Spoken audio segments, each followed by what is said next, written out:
दोस्तों, आज मैं एक कहानी आपको सुनाने जा रहा हूँ। जो अगर आपको पसंद आए तो लाइक और सब्सक्राइब अवश्य करें। तो अब कहानी आपको सुनाने तो अब जो कहानी आपको सुनाने जा रहा हूँ वो इस प्रकार है। भारतीय सेना में 17 साल नौकरी पूरी करके जा रहे हवलदार को बहुत देर समझाने के बाद सीओ साहब ने पूछा, सब कुछ मिल रहा है तो फिर क्यों जा रहे हो? इस पर हवलदार ने जवाब दिया, सर, जो आपने अपने सामने कुर्सी खाली रहते हुए भी 2 घंटे सावधान में खड़ा रखा, इसलिए नौकरी छोड़कर जा रहा हूँ। कहानी इससे आगे भी है। उस हवलदार को यह रीजन सुन के सीओ भड़क गया और बोला, अगर तुम्हारी कोई ज़रूरत नहीं, बेटर यू लिव।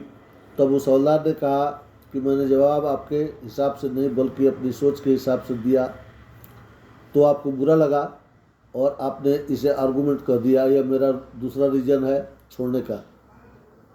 यह सुनते ही सीओ साहब आग बबूला हो गया और कहा, get out from here. Havildar office से बाहर जाने लगा और जाते जाते कहा, सर, जिस तरह से आपने मुझे ऑफिस से भगाया, यह तीसरा रीज़न है।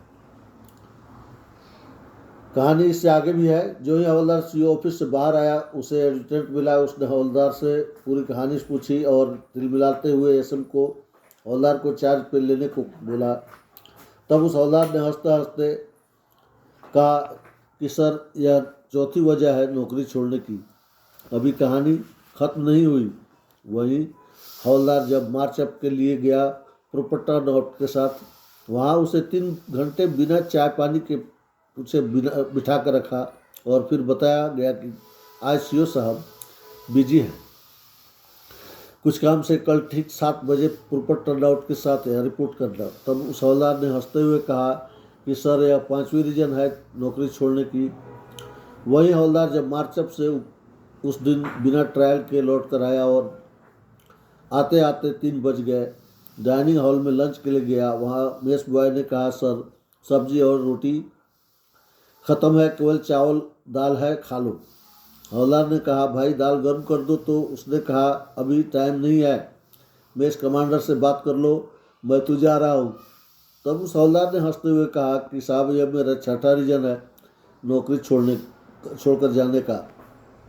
7 reason, 8 reason, 9 reason, 10 reason, 11 reason. आखिरी कारण, यह कारणों से गुजरते हुए जब उस हवलदार ने सोचा बाहर जाकर एक सिगरेट पी आता हूँ, मेन गेट पर डंडा लेकर खड़ा सिविलियन चौकीदार ने पूछा, साहब, सुना है आप नौकरी छोड़कर जा रहे हो? सब बढ़िया तो है यहाँ, फिर क्या तकलीफ है? इस बार उसने कोई कारण नहीं बताया। उससे सिर्फ एक बात पूछी, तुम्हारे हाथ में ये क्या है? जो ये तुम्हारे हाथ में है ना, बीएसडी के, वही मेरी में है। चौकीदार ने कुछ नहीं पूछा, सिर्फ गेट खोल दिया। दोनों रिटायर हो चुके थे। कहानी अभी बाकी है। सीओ साहब की पेंशन उसी बैंक में आ रही थी जहां हवलदार, आर्मी का हवलदार मैनेजर बन चुके थे। सीओ साहब की पेंशन लाइफ सर्टिफिकेट जमा न करने के कारण क्रेडिट होना बंद हो गई थी। जब सीओ साहब बैंक गए, क्लर्क से मिले तो उसने कहा, आपको हमारे मैनेजर साहब से मिलना पड़ेगा। लॉकडाउन के कारण लाइन लंबी थी, जो बैंक के बाहर गोले बनाकर लगी थी। सीओ साहब लाइन में लगकर हवलदार से मैनेजर बने बंदे को देख रहे थे और सोच रहे थे, लगता है इस मैनेजर साहब को कहीं देखा है। कहानी बताने तक सीओ साहब मैनेजर तक नहीं पहुंच सके। अगर आपको ये कहानी पसंद आई हो तो लाइक सब्सक्राइब अवश्य करें। धन्यवाद। जय हिंद। वंदे मातरम।